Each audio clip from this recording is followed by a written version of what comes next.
BBC বাংলার television অনুষ্ঠান BBC প্রবাহে আপনাদের সবাইকে স্বাগত জানাচ্ছি। আমি শারমিন রমা। শুরুতেই দেখে নেব আজ কি থাকছে। বাংলাদেশে ফেব্রুয়ারিতে নির্বাচনের ক্ষেত্রে বিভিন্ন শর্ত দিয়ে আন্দোলনে নামার হুমকি দিচ্ছে জামায়াতে ইসলামী ও এনসিপি। ফলে অন্তর্বর্তী সরকারের পক্ষ থেকে সুনির্দিষ্ট সময় ঘোষণার পরও নির্বাচন নিয়ে সন্দেহ, সংশয় এবং অনেক প্রশ্ন উঠছে এই দলগুলো শর্ত আদায়ে কত দূর যেতে পারে? তারা কি নির্বাচন বর্জনের মতো অবস্থানে যেতে পারে? তাদের শর্ত কি বিএনপিকে চাপে ফেলছে? এসব প্রশ্ন আজকের আলোচনা। সঙ্গে আছেন বিবিসি সাংবাদিক কাদির কল্লোল। কাদির, আপনাকে স্বাগত। আলোচনা শুরুর আগে বলে রাখি, বিবিসি বাংলার সর্বশেষ সংবাদ এবং বিশ্লেষণ জানতে চোখ রাখুন বিবিসি বাংলার ওয়েবসাইটে, সাবস্ক্রাইব করুন বিবিসি বাংলার ইউটিউব চ্যানেল। কাদির, নির্বাচনের সুনির্দিষ্ট সময় ঘোষণার পর জামায়াত ও এনসিপি কেন শর্ত আনছে এবং তাদের শর্তগুলো ঠিক কি? আসলে জামায়াত ইসলামী এবং জাতীয় নাগরিক পার্টি বা এনসিপি দুটি দলই ফেব্রুয়ারিতে নির্বাচনের প্রশ্নে এক ধরনের চাপে পড়েছে। রাজনৈতিক বিশ্লেষকদের অনেকের সঙ্গে কথা বলে সেটাই মনে হয়েছে। তারা যেটা বলছেন যে এনসিপির বিষয়টাতে যদি প্রথমে আসি, যে এনসিপি যারা নেতৃত্বে আছেন তারা মানে আওয়ামী লীগ শাসনের পতনের যে গণ অভ্যুত্থান, সেই আন্দোলনের ছাত্র নেতৃত্ব, তাদের এই দলের একটা প্রভাব আছে সরকারের উপরে, অন্তর্বর্তী সরকারের উপরে। রাজনীতিতেও তাদের একটা প্রভাব আছে, কিন্তু ভোটের মাঠে, ভোটের রাজনীতিতে কোনো আসন থেকে জিতে আসা কোনো প্রার্থীর সেই জায়গাটাতে কিন্তু সেই ধরনের কোনো অবস্থান তারা বা সেই ধরনের কোনো সাড়া তারা এখনও ফেলতে পারেনি। এটা রাজনীতিকরাও যেমন মনে করছেন, বিশ্লেষকরাও মনে করছেন। ফলে তাদের জন্য একটা নির্বাচন ঘিরে একটা চাপ আছে। পাশাপাশি জামায়াত ইসলামের দিক থেকেও যে চাপের বিষয়টা, সেটা হচ্ছে যে দলটির একাধিক সূত্রের সাথে কথা বলে মনে হয়েছে যে তারা মনে করছেন যে ফেব্রুয়ারিতে নির্বাচনের প্রশ্নে ইতিমধ্যেই প্রশাসনের এক ধরনের দুর্বলতা মাঠ পর্যায়ে পর্যন্ত তারা দেখতে পাচ্ছেন, বিএনপির দিকে ঝুঁকে পড়েছে। এটা তারা বলছেন, তাদের এটা অভিযোগ। তারা যেটা বলছেন যে লন্ডনে প্রধান উপদেষ্টা অধ্যাপক মোহাম্মদ ইউনূস যখন সফরে গেলেন, তখন তিনি বিএনপির ভারপ্রাপ্ত চেয়ারম্যান তারেক রহমানের সঙ্গে সেখানে বৈঠক করে নির্বাচনের একটা সময়ের ঘোষণা দিলেন যে এই সময় নির্বাচন হতে পারে। তারপরে 5ই আগস্ট গণঅভ্যুত্থানের বা আওয়ামী লীগের শাসনের পতনের 1 বছর পূর্তিতে তিনি জাতির উদ্দেশ্যে ভাষণ দিয়ে একটা সুনির্দিষ্ট সময় বললেন। এই জায়গাগুলোতেই জামায়াত ইসলামীর এক ধরনের আপত্তি আছে বা অসন্তুষ্টি আছে। দলটির নেতারা বলছেন যে যখন কোনো একটা দলের নেতার সঙ্গে বৈঠক করে ঘোষণা দেওয়া হয় নির্বাচন এই সময় হতে পারে, তারপর সেই অনুযায়ী নির্বাচনের সময়টা আবার প্রধান উপদেষ্টার দিক থেকে ঘোষণা করা হলো।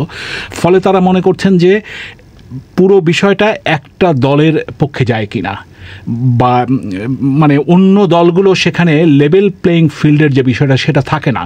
প্রশাসন ইতিমধ্যেই মানে ঝুঁকছে বিএনপির দিকে, বিএনপির প্রতি এক ধরনের দুর্বলতা তারা মাঠ পর্যায়ে দেখছেন। ফলে প্রশাসনের কাছে অন্য দলগুলো সেইভাবে সমান চোখে দেখবে না, এটা তারা মনে করছেন। যেহেতু মনে করা হচ্ছে, রাজনীতিতে আলোচনাও আছে যে নির্বাচন হলেই বিএনপির মানে বিজয়ী হয়ে সরকার গঠনের সম্ভাবনাটা বেশি, সেখানে বড় সংখ্যায় বিজয়ী হওয়ার সংখ্যা, এই যে বিষয়টা, এই বিষয়গুলো এক ধরনের চাপ তৈরি করেছে জামায়াত ইসলামী এবং এনসিপির উপরে। সে কারণে তারা কিছু শর্তের কথা তুলছেন। সেখানে জামায়াতের দিক থেকে বড় শর্তের কথা বলা হচ্ছে যে সব দলের জন্য সমান সুযোগ তৈরি করতে হবে। আর দুই দলের ক্ষেত্রেই একটা কমন জায়গা হচ্ছে, সেটা হচ্ছে জুলাই সনদ, যেটা সংস্কারের বিভিন্ন প্রস্তাব নিয়ে জাতীয় ঐকমত্য কমিশন আলোচনা করছে। সেই আলোচনার ভিত্তিতে যে সনদ হতে যাচ্ছে, সেই সনদ নির্বাচনের আগে বাস্তবায়ন করতে হবে, একটা আইনি ভিত্তি দিতে হবে। কিন্তু জুলাই ঘোষণাপত্র, যেটা সরকারের পক্ষ থেকে ইতিমধ্যে ঘোষণা করা হয়েছে, তাতে বলা হয়েছে যে জুলাই সনদ যা হবে বা সংস্কারের প্রশ্নে ঐকমত্যের জায়গাগুলো যেটা হবে, সেটা পরবর্তী নির্বাচিত সংসদ এসে বাস্তবায়ন করবে। এই জায়গাতে তাদের আপত্তি, ফলে এই ইস্যুটাকেও তারা সামনে আনছে। এর পাশাপাশি আনুপাতিক হারে ভোটের পদ্ধতি বা আনুপাতিক হারে ভোটের পদ্ধতি জামাত চায় উচ্চকক্ষ এবং নিম্নকক্ষ, সংসদের 2 কক্ষেই আনুপাতিক হারে ভোটের ব্যবস্থা চায়। আর এনসিপি তারা চাইছে যে উচ্চকক্ষে আনুপাতিক হারে, নিম্নকক্ষে এখন যেভাবে সরাসরি ভোটের ব্যবস্থা আছে সেইভাবে। তো জামাত ওই ইস্যুটাকে নিয়েও সামনে আসছে। এখন দুই দলই মূল ইস্যু সমান সুযোগ সব দলের জন্য, লেভেল প্লেইং ফিল্ড তৈরি করা, সনদ নির্বাচনে যাওয়ার আগেই বাস্তবায়ন করা, আইনি ভিত্তি দেয়া, পরবর্তী সংসদের জন্য রেখে দেওয়া না, মানে রেখে দেওয়া যাবে না, পরবর্তী সংসদে এসে বৈধতা দেবে, কিন্তু এখনই আইনি কাঠামোর মাধ্যমে সেটা ঠিক করতে হবে। এই বিষয়গুলোতে তারা আন্দোলনের আমার কথাও বলছে, তারা কর্মসূচি নেওয়ার কথাও বলছে। কর্মসূচি নেওয়ার কথা যে বলছে, তারা আসলে কত দূর যেতে পারে, কি ধরনের কর্মসূচি তারা যেতে পারে? জামায়াতে ইসলামের নায়েবে আমির সৈয়দ মোহাম্মদ আবদুল্লাহ তাহের, তার সঙ্গে আমি কথা বলছিলাম। তিনি বলছেন যে তারা ইতিমধ্যেই ইস্যুগুলো নিয়ে সেমিনার, আলোচনা এই ধরনের কর্মসূচিতে আছেন। প্রয়োজনে তারা মাঠের কর্মসূচিতেও যেতে পারেন, তারা আন্দোলনের কর্মসূচি নেবেন, সেখানে সমাবেশ থাকতে পারে, সেখানে বিক্ষোভ মিছিল থাকতে পারে, এ ধরনের চিন্তার কথা বলছেন। এনসিপির সদস্য সচিব আক্তার হোসেন, তার সঙ্গে আমি কথা বলছিলাম, তিনিও যেটা বলছেন যে তারাও মনে করেন যে জুলাই সনদ ছাড়া, মানে তার আইনি ভিত্তি না দেয়া হলে এটা পরবর্তীতে বাস্তবায়ন হওয়ার সম্ভাবনা কম। এটা তাদের শঙ্কা যে নির্বাচিত সরকার এসে এটা বাস্তবায়ন করবে কিনা এই সন্দেহ তাদের থাকছে। সে কারণে তারা চান আগে বাস্তবায়ন, তারপরে সেটার ভিত্তিতে নির্বাচনে যাওয়া। সেজন্য তারাও আন্দোলনের কর্মসূচি নিতে পারেন। এখন আন্দোলনের কর্মসূচিটা কারণে নির্বাচন প্রতিবন্ধকতা সৃষ্টি হবে বা নির্বাচন ভণ্ডুল হবে বা বাধা সৃষ্টি হবে, সেই দায়িত্বটাও আবার তারা নিতে চান না। তারা আবার দুই দলই বলছেন যে তারা নির্বাচন ফেব্রুয়ারিতে হোক, সেজন্য তারা আগ্রহী, কিন্তু এই বিষয়গুলো তার আগে বাস্তবায়ন করা সম্ভব, এটা তাদের যুক্তি, এবং সেজন্য সরকারের উপরে তারা চাপ তৈরি করতে চান। সে কারণেই তারা আন্দোলনের কথা বলছেন।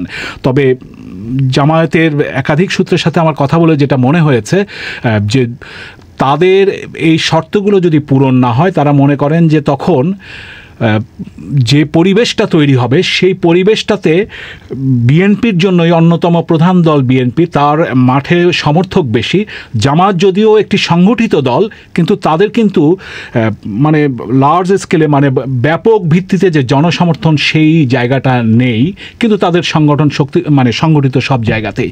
তো ভোটের মাঠে ওই বিষয়টা দরকার যে জনসমর্থন ব্যাপক। সে কারণে তারা তাদের আন্দোলনের কর্মসূচিটা এক পর্যায়ে হয়তো তাদের চিন্তাও থাকতে পারে, যদি তাদের শর্তগুলো পূরণ করা না হয় তাহলে বর্জনের মতো অবস্থা, মানে বিএনপির উপরে এক ধরনের চাপ তৈরি করা। যদি জামায়াত এবং এনসিপি নির্বাচনের থেকে দূরে সরে যায় বা না থাকে, তাহলে কিন্তু বিএনপি এবং তার মিত্র কয়েকটা দল ছাড়া নির্বাচনে কেউ থাকছে না। কারণ আওয়ামী লীগ এখানে, মানে এখন পর্যন্ত রাজনৈতিক কার্যক্রম নিষিদ্ধ হয়, আওয়ামী লীগ এখন পর্যন্ত নির্বাচনে অংশ নিতে পারবে কিনা সেই প্রশ্ন রয়ে গেছে। বিএনপি যদি চাপ অনুভব করে, আদৌ তারা করছে কিনা, কতটা চাপে পড়তে পারে, এবং দলটি কি সেক্ষেত্রে কোনো ছাড় দিতে পারে? বিএনপির নেতাদের সাথে কথা বলে যেটা মনে হয়েছে যে তাদের দিক থেকে যে বিষয়গুলো তোলা হচ্ছে জামায়াত এবং এনসিপির পক্ষ থেকে, সেগুলোতে এখন পর্যন্ত ছাড় দেওয়ার অবস্থানে তারা নেই। যেমনটা হচ্ছে যে পিআর পদ্ধতি যেটা বলা হচ্ছে, উচ্চকক্ষ এবং নিম্নকক্ষ। বিএনপি নিম্নকক্ষে কোনোভাবেই পিআর পদ্ধতিতে যেতে রাজি নয়, তারা সরাসরি ভোটের এই অবস্থায় তাদের অবস্থান। আর উচ্চকক্ষেও বিএনপি পিআর পদ্ধতি চায় না। এখন সংসদে, মানে এর আগে সংসদে নারী আসন যেভাবে বন্টন হয়েছে, যে দল সংখ্যাগরিষ্ঠ আসন পেয়েছে বা যে দল যতটা আসন পেয়েছে তার আনুপাতিক হারে, অর্থাৎ ভোটের অনুপাতে না, আসনের অনুপাতে সেইভাবে তারা অবস্থানে আছে। ফলে বিএনপি সেই জায়গা থেকে ছাড় দিবে এটা কোনোভাবেই মনে হচ্ছে না বিএনপি নেতাদের সাথে কথা বলে। তবে বিএনপির মহাসচিব মির্জা ফখরুল ইসলাম আলমগীর এবং স্থায়ী কমিটির সদস্য সালাউদ্দিন আহমদ, তাদের দুজনের সাথে কথা বলে যেটা মনে হয়েছে, তারা দুজনই মনে করছেন যে জামায়াত এবং এনসিপি এখন যে বক্তব্যগুলো তুলছে এটা মাঠের বক্তৃতা বলে তারা এখনও ধরে নিচ্ছেন। কারণটা তারা বলছেন যে যেহেতু নির্বাচন সামনে এসছে, নির্বাচনে সবাই ভালো ফল করতে চায়, ফলে তার আগে দলগুলো তাদের স্ব অবস্থান থেকে স্ব স্বার্থে তাদের শর্ত বা দাবি যাই বলি না কেন, সেটা আদায় কতটা করা যায় সে ধরনের হুঁশিয়ারি বা হুমকি যাই বলা হোক বা কর্মসূচি দেওয়ার কথা, এগুলো বলে থাকতে পারে। ফলে তারা মনে করছেন যে নির্বাচন ছাড়া গণতান্ত্রিক প্রক্রিয়া যাওয়া সম্ভব নয়, ফলে নির্বাচনে সব দল আসবে, এটা তারা মনে করছেন। তবে জামায়াতে ইসলামের বা এনসিপির নেতাদের যে অবস্থান, তাতে মনে হচ্ছে তারাও ওই সংস্কার প্রশ্নে বা পিআর প্রশ্নে আসলে ছাড় দেবে না, ফলে পাল্টাপাল্টি একটা অবস্থান কিন্তু থাকছে। এখন এইরকম একটা বাস্তবতায় দলগুলোর বিপরীতমুখী বা পাল্টাপাল্টি অবস্থান, যেখানে নির্বাচন সামনে রেখে সংস্কার সহ বিভিন্ন বিষয় নিয়ে তাদের এক ধরনের টানাপোড়েন সাম্প্রতিক সময়ে দৃশ্যমান হয়েছে আরও স্পষ্টভাবে, সেই প্রেক্ষাপটে প্রেক্ষাপটে সরকার কি করতে পারে? জামায়াত এবং এনসিপি তাদের যেটা বক্তব্য সেটা হচ্ছে যে সরকার এবং নির্বাচন কমিশন এখনও তারা মনে করে সময় আছে, তাদের দিক থেকে আলোচনা করা দরকার রাজনৈতিক দলগুলোর সাথে।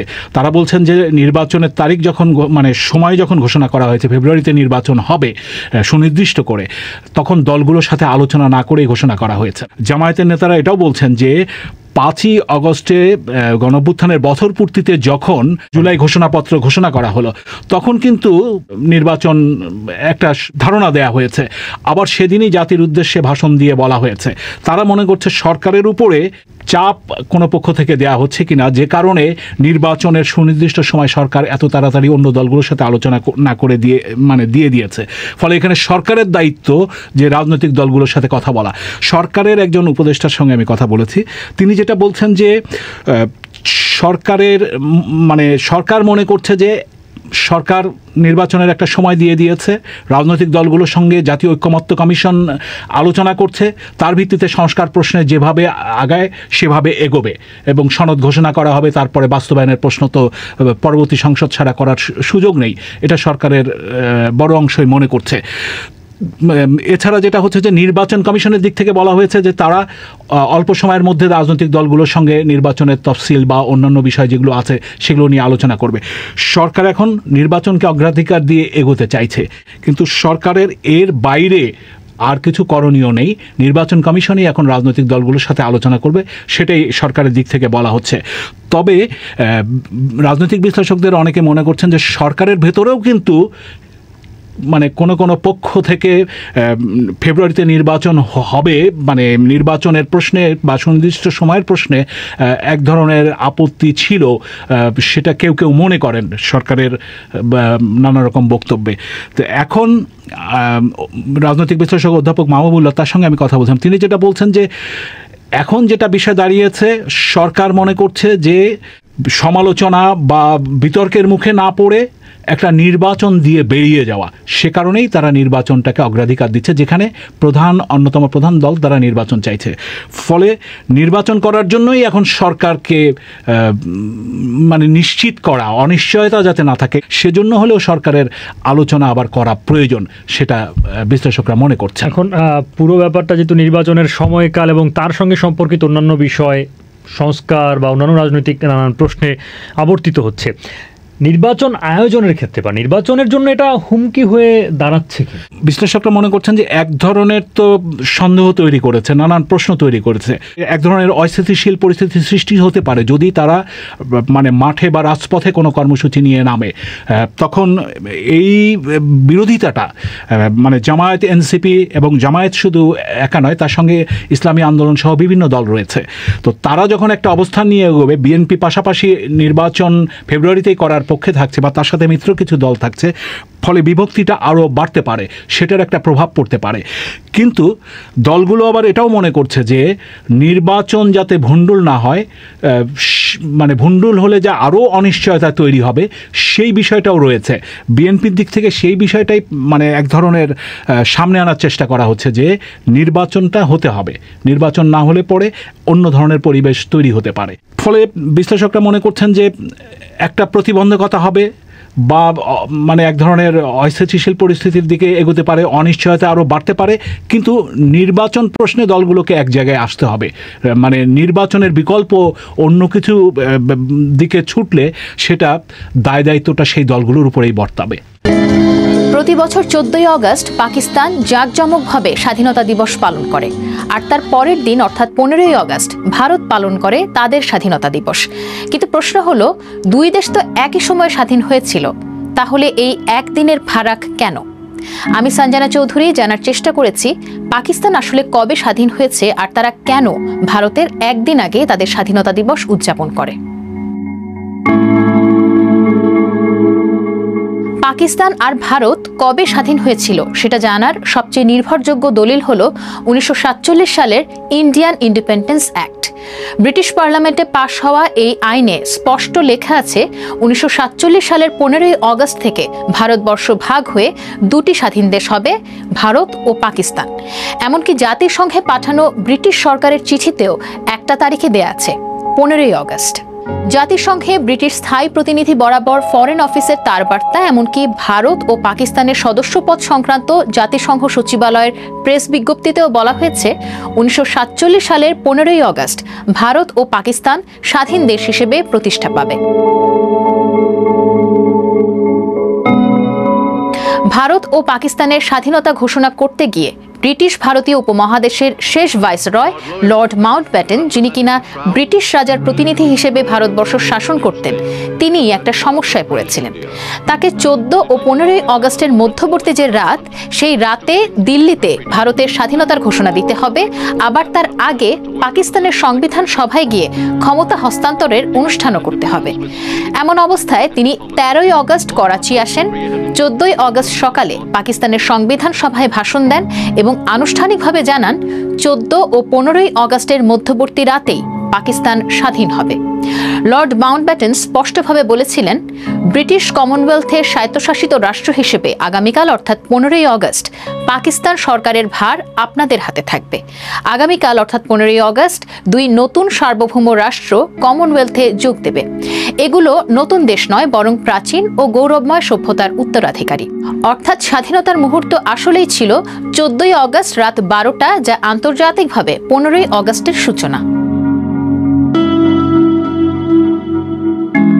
লর্ড মাউন্টব্যাটেন পাকিস্তানের সংবিধান সভায় বক্তব্য শেষে 14ই অগস্ট দুপুর 2টায় দিল্লির উদ্দেশ্যে রওনা দেন। সেদিন রাত 12টায় ভারতের স্বাধীনতার ঘোষণা দিয়ে তিনি দেশটির গভর্নর জেনারেলের দায়িত্ব নেন।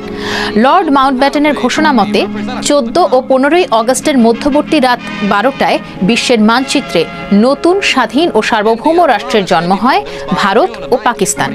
ঠিক সেই সময় লাহোর ও ঢাকা থেকে ইংরেজি ও বাংলা দুটো ভাষায় পাকিস্তান ব্রডকাস্টিং সার্ভিস থেকে এই স্বাধীনতার ঘোষণা দেয়া হয়। একই সময় রেডিও পাকিস্তান পেশোয়ার থেকে উর্দু ও পশতু ভাষায় স্বাধীনতার ঘোষণা দেয়া হয়। পরের দিন সকালে অর্থাৎ 1947 সালের 15ই অগস্ট সকালে রেডিও পাকিস্তান লাহোরের সম্প্রচার শুরু হয়। সকাল 8:30টায় মোহাম্মদ আলী জিন্নার পূর্বে রেকর্ড করা এক বার্তা প্রচারিত হয়, যেখানে মোহাম্মদ আলী জিন্না বলেছেন, অত্যন্ত আনন্দ ও আবেগের সঙ্গে আমি আপনাদের অভিনন্দন জানাচ্ছি। 15ই অগস্ট স্বাধীন ও সার্বভৌম পাকিস্তানের জন্মদিন। এটি সেই লক্ষ্যের প্রতীক যা মুসলমানরা গত কয়েক বছর নিজেদের দেশ পাওয়ার জন্য অনেক বড় বড় ত্যাগ স্বীকার করে অর্জন করেছে। স্বাধীনতা দিবসের দিন অর্থাৎ 1947 সালের 15ই অগস্ট সকালে পত্রিকাগুলো পাকিস্তানের স্বাধীনতা উপলক্ষে বিশেষ সংখ্যা প্রকাশ করে। ইউটিউবে ডন 15/8/1947 লিখে সার্চ দিলে সে সময়কার পত্রিকাগুলো আপনারা দেখতে পাবেন।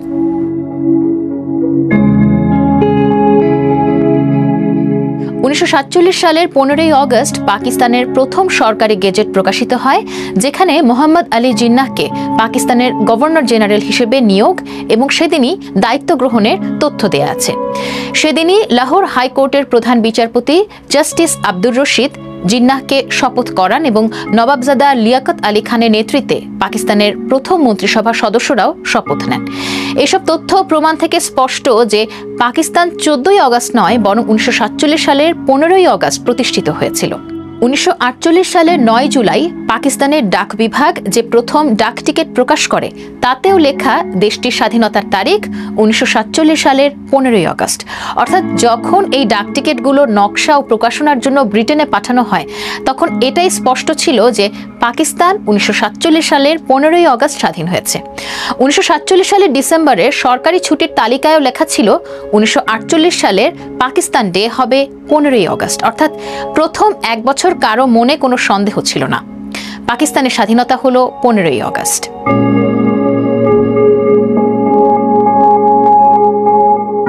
কিন্তু তারিখে হঠাৎ এই বদল আসে 1948 সালের 29শে জুন। এদিন করাচিতে প্রধানমন্ত্রী লিয়াকত আলী খানের নেতৃত্বে মন্ত্রিসভা বৈঠক বসে। বৈঠকে প্রস্তাব ওঠে পাকিস্তানের প্রথম স্বাধীনতা দিবস 15ই অগস্টের বদলে 14ই অগস্ট পালন করা হবে। ফাইলে ইংরেজিতে লেখা আছে, মাননীয় প্রধানমন্ত্রী কায়েদে আজমকে প্রস্তাবটি জানাবেন যে আমাদের স্বাধীনতা দিবস 15ই অগস্টের পরিবর্তে 14ই অগস্ট পালন করা উচিত। পরে প্রধানমন্ত্রী এই প্রস্তাব পাঠান গভর্নর জেনারেল মোহাম্মদ আলী জিন্নার কাছে এবং তিনি এর অনুমোদনও দেন। ফাইলের শেষে ব্র্যাকেটে লেখা আছে, কায়েদে আজম প্রস্তাবটি অনুমোদন করেছেন। ফলে সিদ্ধান্ত কার্যকর হয় এবং 1948 সালের 14ই অগস্ট পাকিস্তানের প্রথম স্বাধীনতা দিবস উদযাপিত হয়। 1948 সালের 13 জুলাই সরকারি আদেশ জারি হয়, যেখানে বলা হয় পাকিস্তানের প্রথম স্বাধীনতা দিবস 14 আগস্ট পালন হবে। সারা দেশে সরকারি ছুটি থাকবে এবং সব সরকারি ও জনসাধারণের ভবনে জাতীয় পতাকা উড়বে। আরেকটি আদেশে সিদ্ধান্তটি সব মন্ত্রণালয়, বিভাগ, কায়েদে আজমের দপ্তর, হিসাব ও নিরীক্ষা দপ্তর এবং ভারতের হাই কমিশনারকে জানাতে বলা হয়েছে। 1948 সালের 14 জুলাই আরেকটি চিঠিতে ডেপুটি সেক্রেটারি সুজাত উসমান আলী স্বরাষ্ট্র মন্ত্রণালয়ের উপসচিব খান বাহাদুর সায়েদ আহমেদ আলীকে জানিয়েছিলেন, প্রিয় আহমেদ আলী, আপনি জিজ্ঞাসা করেছিলেন এই সিদ্ধান্ত কেবল এ বছরের জন্য কিনা। আমি স্পষ্ট করছি, এটা শুধু এ বছর নয়, বরং সব সময় 14 আগস্টই স্বাধীনতা দিবস পালন হবে। কিন্তু কি কারণে এই তারিখ বদলানো হলো? মজার ব্যাপার, পাকিস্তানের ওই সরকারি নথিতে এর কোনো ব্যাখ্যা নেই। তবে ধারণা করা হয় ভারতের সঙ্গে একই দিনে উদযাপন না করে একদিন আগে পালন করলে আলাদা পরিচয় তৈরি করতে পারবে পাকিস্তান।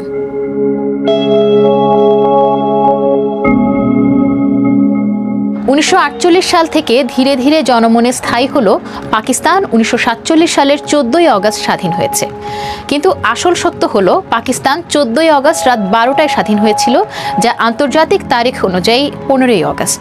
অনেকে বলেন পাকিস্তান রমজানের 27 তারিখে জুমাতুল বিদা অর্থাৎ রমজান মাসের শেষ শুক্রবার স্বাধীন হয়েছিল। কিন্তু 1947 সালের ক্যালেন্ডার দেখলে দেখা যায় 15 আগস্ট ছিল আসলেই 27শে রমজান, আর 14 আগস্ট ছিল 26শে রমজান। অর্থাৎ 14 তারিখ পাকিস্তান স্বাধীনতা দিবস পালন করায় 27শে রমজানের মাহাত্ম্যও হারিয়েছে। আজ পাকিস্তান তাদের স্বাধীনতা দিবস পালন করে 14 আগস্টে। এটাই এখন তাদের জাতীয় ক্যালেন্ডারের অংশ, স্কুলের পাঠ্যপুস্তকের অংশ, মানুষের মনে গেঁথে থাকা একটি বিশ্বাস।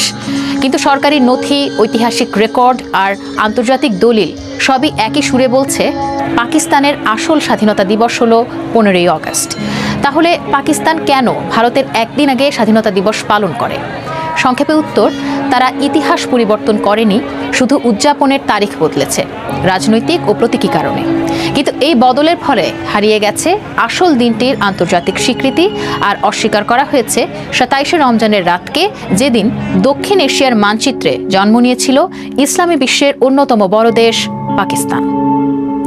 বিবিসি বাংলায় এমন নানা ধরনের কন্টেন্ট পেতে সাবস্ক্রাইব করুন আমাদের ইউটিউব চ্যানেল এবং চোখ রাখুন আমাদের ওয়েবসাইটে। এছাড়া আপনারা আর কি ধরনের কন্টেন্ট দেখতে চান সে বিষয়ে আমাদেরকে কমেন্ট বক্সে জানাতে ভুলবেন না। রুশ প্রেসিডেন্ট ভ্লাদিমির পুতিন যদি ইউক্রেন যুদ্ধ বন্ধ করতে না চান, তাহলে তাকে কঠোর পরিণতি ভোগ করতে হবে বলে সতর্ক করেছেন মার্কিন প্রেসিডেন্ট ডোনাল্ড ট্রাম্প। 13 আগস্ট ইউক্রেনের প্রেসিডেন্ট ভলোদিমির জেলেনস্কি ও ইউরোপীয় নেতাদের সঙ্গে এক ভার্চুয়াল বৈঠকের পর ট্রাম্পই হুঁশিয়ারি দেন। 15 আগস্ট আলাস্কায় ট্রাম্প পুতিন বৈঠকে বসছেন, যেখানে ইউক্রেন যুদ্ধের অবসান নিয়ে আলোচনা হবে। যদিও এই কঠোর পরিণতি কি হতে পারে ট্রাম্প তা স্পষ্ট করে কিছু বলেননি। ট্রাম্প জানিয়েছেন 15 আগস্টের বৈঠক সফল হলে তিনি পুতিন ও জেলেনস্কিকে নিয়ে একটি ত্রিপক্ষীয় বৈঠকের প্রস্তাব দেবেন। তবে প্রয়োজনীয় উত্তর না পেলে তিনি দ্বিতীয় কোনো বৈঠক করবে না বলে সাংবাদিকদের জানান। 13 আগস্ট ভার্চুয়াল শীর্ষ সম্মেলনের পর German chancellor Friedrich Merz, British প্রধানমন্ত্রী কিয়ার স্টারমার ও ফরাসি প্রেসিডেন্ট ইমানুয়েল ম্যাক্রো একটি যৌথ বিবৃতি প্রকাশ করেন, যেখানে বলা হয়েছে 15 আগস্টের বৈঠকের পর রাশিয়া যুদ্ধবিরতিতে রাজি না হলে দেশটির বিরুদ্ধে আরও কঠোর নিষেধাজ্ঞা আরোপ করা হবে এবং ইউক্রেনকে শক্তিশালী নিরাপত্তার নিশ্চয়তা দিতে হবে। তাদের মতে ইউক্রেন ছাড়া কোনো ধরনের শান্তি চুক্তি করা যাবে না এবং কূটনীতি, সমর্থন ও রাশিয়ার উপর চাপ একসঙ্গে চালিয়ে যেতে হবে।